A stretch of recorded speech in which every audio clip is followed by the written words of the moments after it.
Kasama mo yan. Mika? Hay, pap! Diyan ka lang. Hanggang 10 feet away ka lang sa kanya. Atras pa! Atras pa! Doon pa! Doon pa! Isa pa! Isa pa! Umatras ka pa! Oh, diyan ka lang, ha? Upo ka na dito. Ano nangyari? Uy, ano nga nangyari? Habang kwento eh. Basta dito muna siya. Tingin.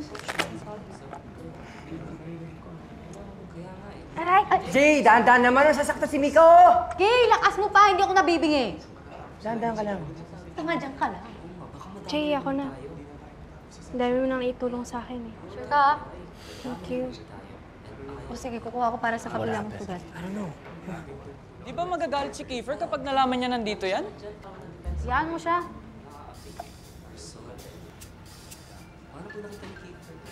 Ano meron?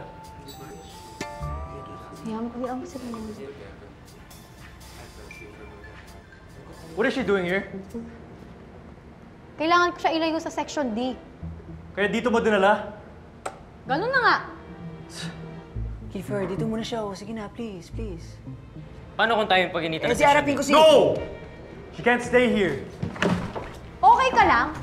Hindi ko pwedeng hayaan si Mika sa Section D. Hindi tayo pwede makialam sa gulo nila. Ayaw mo mangialam sa gulo nila pero sa away ko nakikisali ka. Iba yun. Iba siya. Iba ka.